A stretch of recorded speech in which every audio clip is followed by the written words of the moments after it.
다니엘서 말씀을 여러분과 계속 나누고 있습니다. 다니엘서 말씀이 얼마나 은혜가 됐는지 아주 그냥 구절구절마다 주옥 같고 마음에 많이 와닿는 것을 느낍니다. 바벨론이 무너지고 이제 페르시아가 새로운 나라로 바벨론 성을 차지합니다.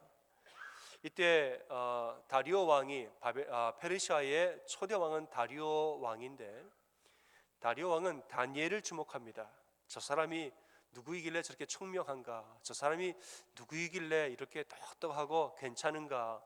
다니엘을 주목하다가 참 괜찮거든요. 마음에 아주 쏙 들었습니다.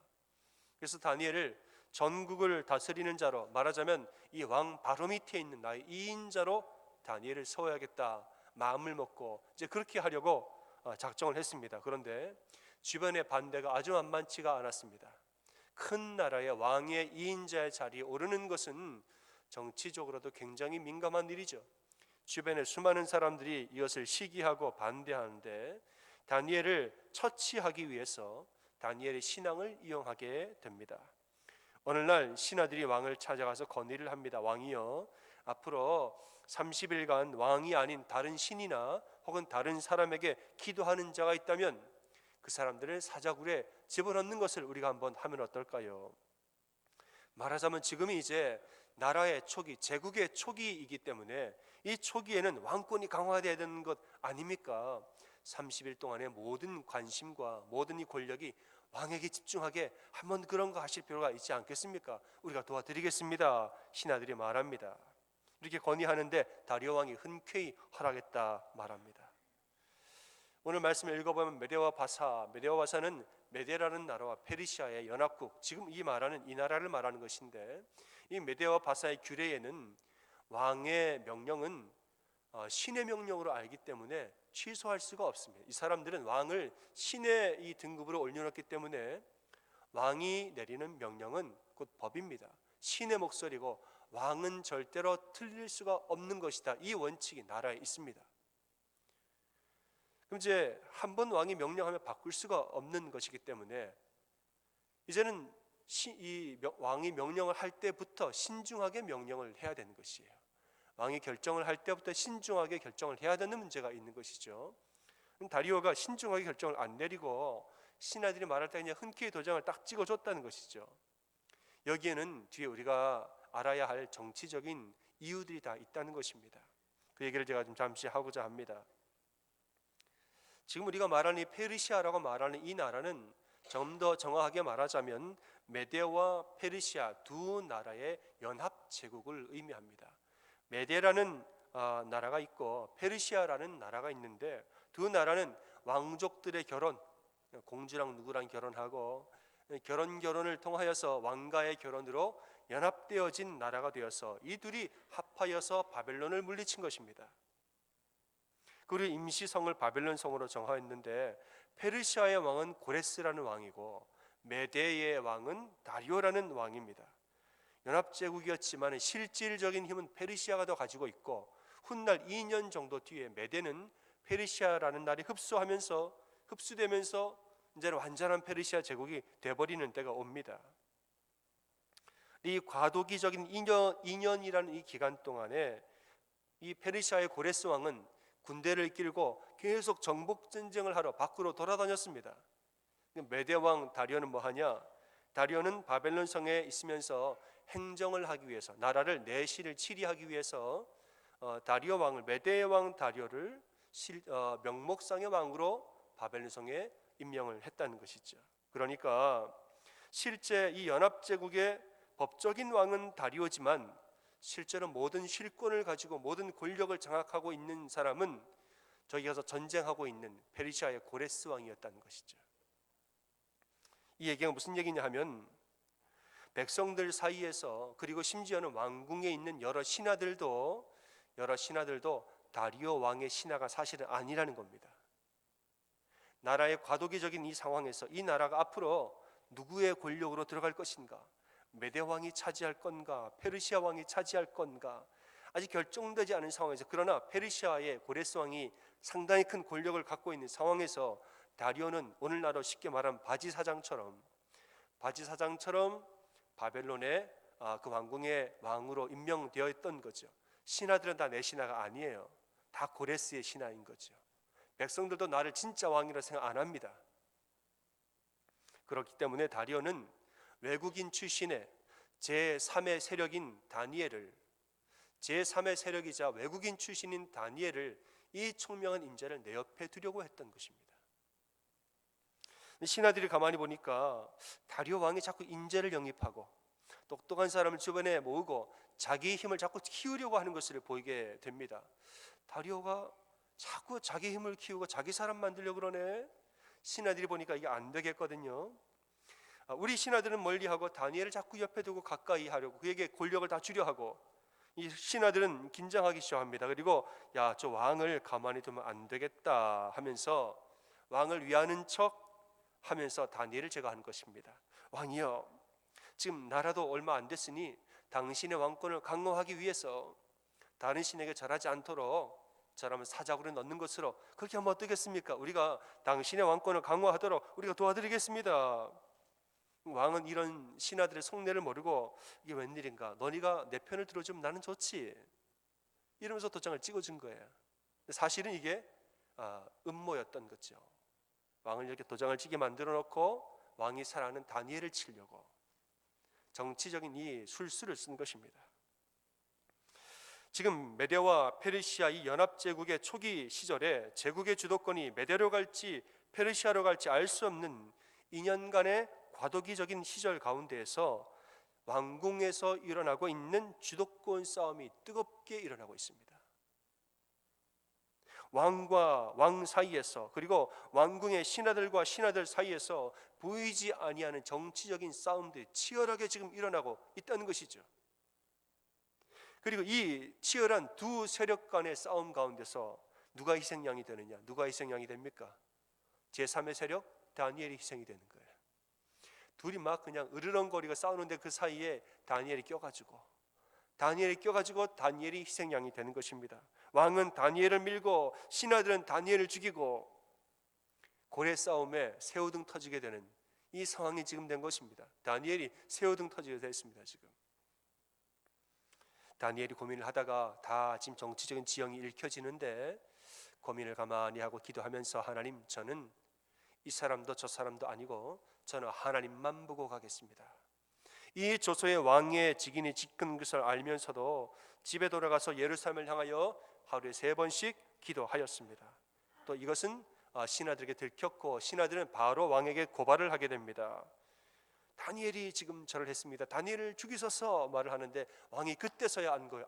이게 계략이었구나. 왕이 그때서야 알고 굉장히 화를 냈다라고 말하고 있습니다. 이제 왕이 다니엘을 구하려고 하루 종일 노력을 합니다.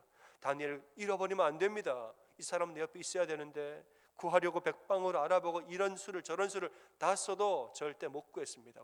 이 신하들이 몰려와 가지고 그러는 법이 없습니다. 왕의 명령은 질서할 수가 없는 것입니다. 아주 그냥 몰려와서 청원을 냈다는 것이죠. 결국에 다니엘은 사자굴에 던져지게 됩니다. 하지만 하나님의 천사가 사자들의 입을 막았으므로 다니엘은 무사히 살아나왔고, 왕은 그 대신에 다니엘을 참소하였던 자들을 사자굴에 던져놨는데 그들의 몸이 땅바닥에 닿기도 전에 사자들이 움켜서 그냥 뼈를 부서뜨렸다 말하고 있습니다. 이로써 다니엘은 한 번 다시 승리하고 하나님의 이름은 높아집니다. 여러분, 정치인들 사는 게 참 복잡하죠. 왕궁에서 정치인으로 산다는 것이 이렇게 머리가 아프고 이렇게 복잡하고 정말 이 반전의 반접을 거듭하고 승리와 패배를 반복하면서 이렇게 살아가는 것이 왕궁의 정치입니다. 그런데 다니엘은 이렇게 복잡한 왕궁에서 정치 가운데에서 수십 년 동안 흠도 없이 티도 없이 견디며 살았다는 것이에요. 놀라운 지혜죠. 이거는 사람의 지혜가 아니라 하나님의 지혜입니다. 다니엘은 언제나 성실했고 모든 사람에게 사랑받고 모든 사람에게 인정받았으며 그 중심이 좌로도 우로도 치우치지를 않았습니다. 다니엘은 비겁하게 술수를 쓰지도 관계를 쓰지도 않았고 누구에게 복수를 하지도 않았습니다. 다니엘은 오직 하나님만 보면서 걸어가니까 원수들은 알아서 자기들 꾀에 빠져서 스스로 넘어지더라는 것입니다. 때로는 다니엘이 누구의 편도 들지 않았기 때문에 모두에게 버림받을 때도 있었습니다. 누구의 편도 안 드니까 모두에게 버림받을 때도 있었는데, 그럴 때에는 하나님이 나셔서 직접 그를 구원하셨다는 것이죠. 여러분, 이것은 다시 말하지만 사람의 지혜가 아니라 하나님의 지혜인 줄을 믿으시기를 바랍니다. 하나님의 지혜라 함은 모든 일을 하나님 중심으로 행하고 모든 일을 하나님 중심으로 결정하는 것을 우리는 하나님의 지혜라고 말합니다. 다니엘서를 가만히 읽어보면 자기 중심으로 살고 싶어하는 사람들 등장인물이 굉장히 많이 나옵니다. 느부갓네살, 벨사살, 다리오 왕, 그 외에 여러 신하들을 보면 전부 다 주도권을 자기가 지려고, 나라를 마음대로 통치하려고, 내 중심으로 질서를 세우려고 다 자기 중심적으로 살려고 그래요. 그런데 내 중심으로 살려고 하면 할수록 이것은 훗날 올무가 되어서 그 사람에게 부메랑처럼 돌아오는 것을 봅니다. 그 모든 사람들은 교만 때문에 다 망했다는 것이에요. 다리오 마음 같아서는 다 내 중심으로 하고 싶겠죠. 내 중심으로 질서를 세우고 싶고 내 왕권을 강화하고 싶겠죠. 주변에서 당신이 왕입니다, 모든 것을 취하소서 우리가 도와드리겠습니다라고 말할 때에 기분이 참 좋았습니다. 하지만 이 교만한 마음이 그의 총기를 흐리게 하여서 신하들 앞에 망신을 당하게 됩니다. 왕의 권위를 높이려고 조서를 내렸는데 그 조서 때문에 왕의 권위는 더 떨어졌습니다. 신하들에게 속은 거 아니겠습니까? 왕의 권위는 더 떨어졌다는 거예요. 다니엘에 나오는 대부분의 정치인들이 이런 모습을 보입니다. 하지만 다니엘은 일찍부터 하나님 중심으로 살기로 그 뜻을 정한 사람이라는 것입니다. 왕궁에 들어오면서부터, 그 어린 나이에 왕궁에 들어와서부터 내 성공을 위해서 살지 아니하고 하나님 영광 위해서 살기로 작정하고 뜻을 세웠다라고 말합니다. 나는 모든 것의 중심을 하나님께 두고 나는 살리라. 그래서 다니엘이 왕의 꿈을 해석해 줄 때도 언제나 제일 처음과 마지막에 하는 말이 있습니다. 왕 앞에 나가서 왕의 꿈을 해석해 줄 때에 다니엘은 제일 먼저 이렇게 말하고 시작합니다. 왕이여, 이 지혜는 하늘에 계신 하나님이 주신 지혜입니다. 그 지혜를 받아서 제가 이제부터 해석을 합니다. 또 해석을 다 끝나면 왕이여, 그러니까 이제라도 하나님께 돌아오시기를 바랍니다. 처음과 마지막에 다니엘 언제나 하나님의 신앙 고백을 붙여서 왕에게 나아갔다는 것이에요.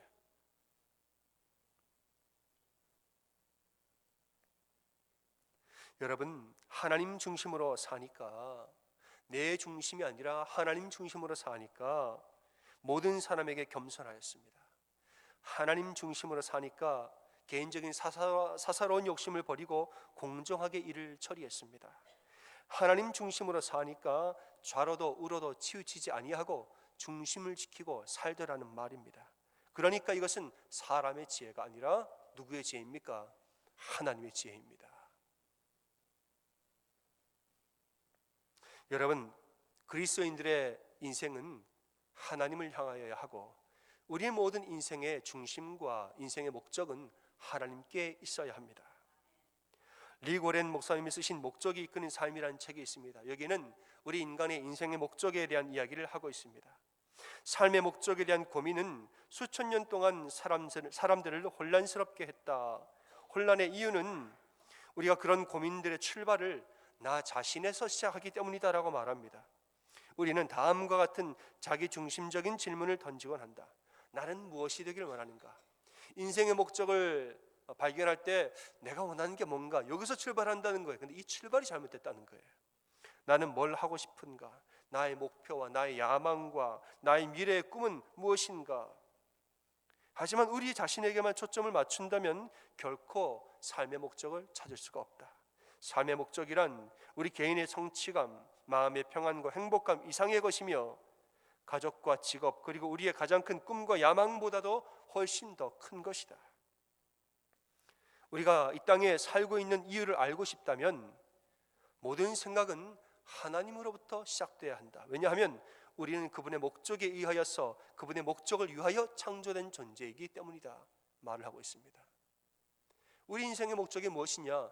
내가 뭐 하고 싶은가? 이건 출발이 잘못된 거예요. 하나님이 나에게 뭘 원하시는가? 이 질문을 해야 인생의 목적을 알게 되는 것이에요. 하나님이 나에게 어떤 것을 원하시는가? 하나님 날 왜 만드셨는가? 하나님 내 인생을 통해서 뭘 하기를 원하시는가를 여쭤보고 기도하고 나아가야 그리스도인들의 인생의 목적은 발견되는 것입니다. 어느 신실한 여자 청년이 있었습니다.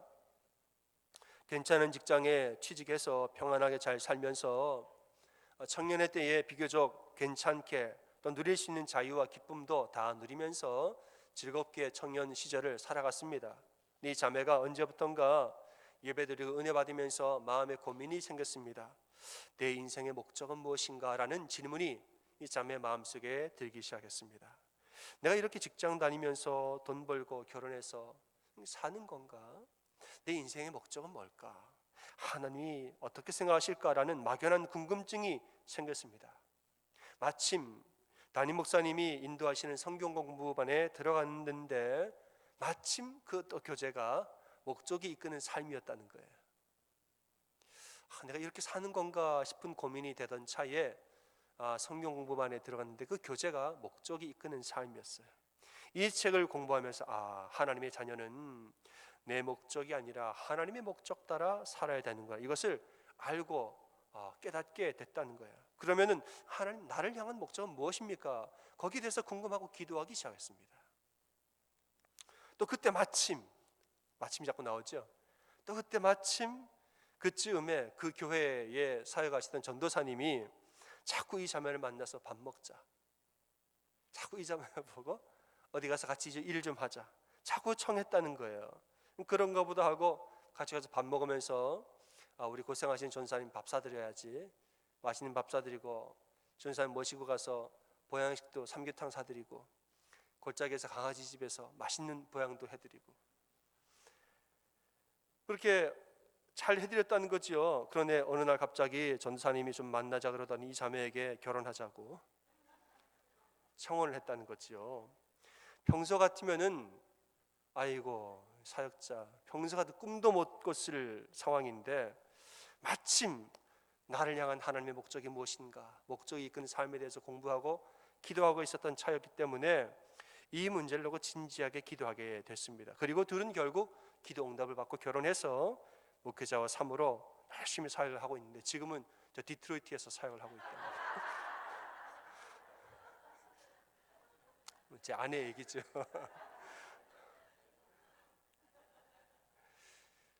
하나님의 인생을 하나님의 목적에 따라 사는 사람은 큰 복이 있는 줄을 믿으시기를 바랍니다. 그 자매님은 참 복된 삶을 살고 있을 것으로 저는 의심치 아니합니다만, 물어본 적은 없습니다만은 그런 점 믿습니다. 여러분, 나 중심의 삶이 아니라 하나님 중심의 삶을 사시기 바랍니다. 하나님의 목적이 무엇인가, 이것을 우리가 진지하게 고민할 때에 그에게 하나님의 역사가 일어납니다. 하나님 나에게 어떤 생각을 가지고 계신가, 내가 어떻게 인생을 살아야 하는가, 하나님 보시기에 내가 지금 어디로 가야 하는가, 내가 뭘 하고 싶은가 말고, 내가 어떻게 살고 싶은가 말고, 내가 이걸 가지고 내가 뭘 할까 말고, 이걸 가지고 하나님 뭘 하기를 원하시는가, 지금 이 시간과 이 노력과 이 에너지를 가지고 하나님 뭘 하기를 원하시는 걸까? 여러분 기도하면서 하나님이 원하시는 바 하나님 중심의 삶에 대해서 기도하고 나아갈 때 하나님 우리 인생에 놀라운 일을 행하십니다. 여러분, 우리는 각자 직장과 사업장, 여러분 각자의 가정에서 살고 있지만 우리는 모두 다 누구의 자녀입니까? 하나님의 자녀입니다. 하나님의 자녀는 날 위해 살지 아니하고 하나님을 위해서 사는 것입니다. 하나님의 자녀는 하나님의 목적을 따라 사는 것이 가장 큰 복입니다. 왜냐하면 무엇이든지 만들어진 목적대로 그 용도대로 사용될 때에 그것의 힘이 가장 강력해지는 것입니다. 우리가 자동차 한 대를 사놓고 운전하는 것이 가장 큰 힘을 발휘하는 것이지, 주차장에 세워놓으면서 오며 가며 백 밀어보고 거울로 삼는 것은 자동차의 능력을 떨어뜨리는 것입니다. 모든 존재들은 그가 창조되어진 목적대로 사는 것이, 그렇게 살 때 가장 큰 힘을, 가장 큰 복이 그에게 임하는 것입니다. 하나님의 자녀는 하나님 나를 만드신 목적과 내 인생을 향한 목적대로 살아갈 때에 그 삶의 진정한 능력이 나타나는 줄 믿으시기를 바랍니다. 베드로와 가룟 유다에 대한 우화가 있습니다. 그저 만들어낸 이야기지요. 예수님께서 제자들과 함께 산에 올라가십니다. 올라가는데 갑자기 예수님이 멈추더니 얘들아, 우리가 계속 산을 올라가는 중인데 돌을 좀 들고 따라오너라 말합니다. 지금 산을 오르기도 힘든데 돌을 들고 따라가라니요. 근데 그 말을 듣고 베드로가 알겠습니다 주님, 다 주님의 뜻이 있겠지요, 저는 그렇게 하겠습니다 하고 큰 돌을 집어서, 큰 돌을 두 손으로 들고 올라갔다는 거예요. 반면에 가룟 유다는 아니 갑자기 무슨 돌을 가지고 가란 말인가, 그냥 가기도 힘든 게, 불평을 하면서 작은 조약돌 하나를 주머니 손에 쥐고 올라갔다는 것이죠. 산 정상에 도달했습니다. 예수님이 제자들을 부릅니다. 얘들아 모여봐라, 수고했다. 그리고 다들 배고프지? 가져온 돌들 다 꺼내놔봐. 다 꺼냈는데 그 돌들에 축사하사 돌을 뭐로 바꿨을까요? 다 떡으로 바꿔주신 거예요. 베드로는 이만한 떡이 생겼고 가룟 유다는 조망만한 떡이 생겼다는 거예요. 모든 것을 내 위주로 생각하는 사람은 내 한계와 거기까지 그 이상을 나아가지는 못합니다. 내가 하고 싶은 거, 내가 먹고 싶은 거, 내가 원하는 거, 모든 것을 내 위주로 생각하는 사람은 내 한계, 자기의 한계, 그 이상을 벗어나지를 못합니다. 하지만은 하나님 중심으로 살아가는 사람은 저 높은 하늘의 천국의 복을 다 누릴 줄을 믿으시길 바랍니다. 하나님 중심으로 살아가는 사람의 누릴 복은 한이 없고 끝이 없는 것입니다. 여러분, 하나님 중심의 삶을 사십시오. 우리는 살아도 주를 위하여 살고 죽어도 주를 위하여 죽는 자들입니다. 우리가 일을 할 때에 물질이 아니라 하나님을 위해서 일하는 것입니다. 우리가 인생을 계획할 때에 내 기쁨이 아니라 하나님의 기쁨을 위하여서 인생을 계획하는 것입니다.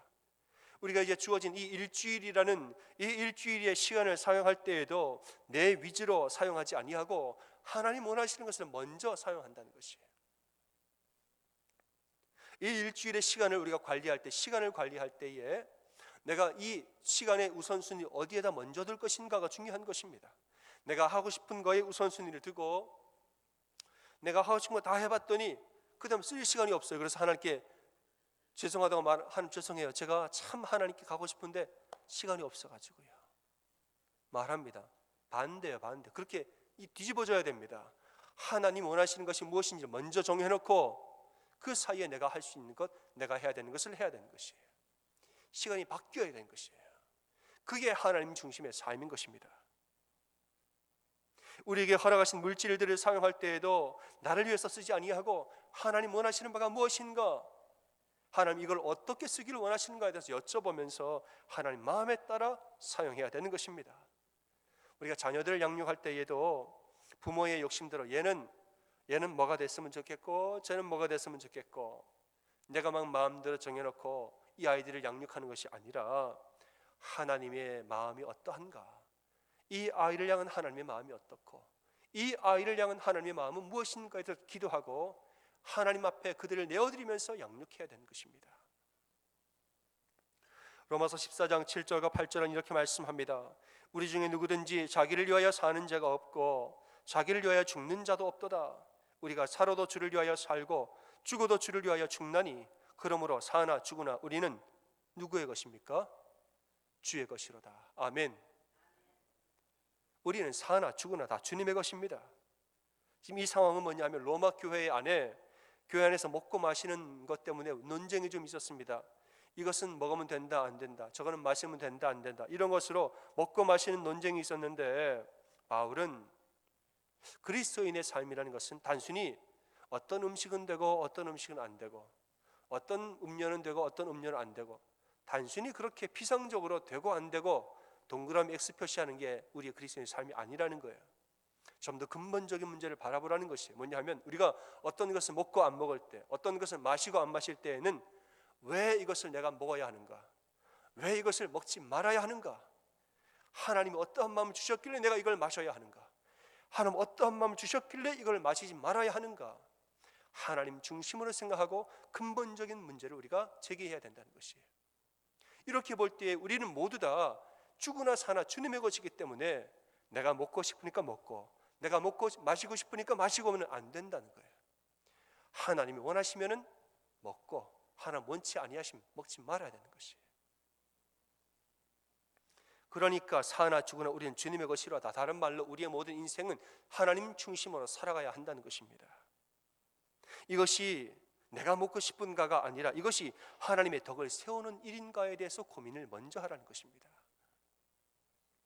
다니엘은 10대 초반의 나이에 왕궁에 들어왔을 때부터 하나님의 뜻을 하나님 중심으로 살기로 뜻을 정하였다 그랬습니다. 그리고 뭐부터 했느냐? 입에 들어가는 것부터 먼저 결정했습니다. 내 입에 들어가는 것, 왕의 음식이 들어가야 할 터인데 나는 왕의 음식 안 먹겠습니다 그랬어요. 먹어도 됩니다. 먹는 친구들도 있고요. 그러나 다니엘은 뜻을 정했어요. 왜냐하면 하나님 중심으로 살고 싶어서 모든 것이 가하나 모든 것이 덕이 되거나 유익한 것은 아니기 때문에 하나님을 위해서 뜻을 정하여서 그냥 안 먹은 것입니다. 어디 그뿐이겠습니까? 그의 삶의 전반 부분이 모두 다 그렇게 정리가 된 것이죠. 공부하는 자세, 내가 일하는 태도, 내가 시간을 관리하는 방법들, 내가 남들과 대화하는 방법들, 내 마음대로 하지 아니하고 하나님 중심으로 대화하겠습니다. 내가 인격을 수양하는 것들, 리더십을 기르는 것들, 사람들과 내가 관계하는 방법들, 행정과 정치를 하는 것, 모든 일을 할 때 원칙 중심으로 일을 처리하는 방법들, 이 다니엘의 모든 삶의 전 분야에서 하나님 중심으로 살았을 것이라고 우리는 분명히 확신합니다. 이 모든 일과 이 모든 일들을 성실과 절제함으로 이루어내었다는 것이에요. 그런데 이게 사람으로서는 참 하기 힘든 일이나 다니엘 이 모든 일들을 하나님 중심으로 살아내기 위하여서 얼마나 기도하며 살았겠습니까?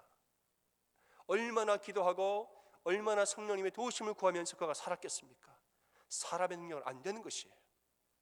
철저하게 하나님 앞에 나아가 기도하고 철저하게 하나님 앞에 나아가서 그분의 지혜와 그분의 성령의 능력을 구하면서 살아가니까 이 모든 삶의 전 분야에서 하나님 중심으로 사라지게 되더라는 것입니다. 그러니까 다니엘의 지혜는 사람의 지혜가 아니라 누구의 지혜입니까? 하나님의 지혜인 줄을 믿으시기 바랍니다. 사랑하는 여러분, 나를 위한 인생이 아니라 하나님을 위한 인생을 사시기를 바랍니다. 그것은 희생이 아니라 복입니다. 어떤 사람들은 아이고 저렇게 하나님 중심으로 살다가 저렇게 손해만 본다, 손해라고 말하겠지만 그게 복이라는 거예요. 어떤 사람은 저게 마이너스라고 생각하지만 그거야말로 플러스의 인생인 것입니다. 여러분, 이 한 주도 우리는 살아갈 것입니다.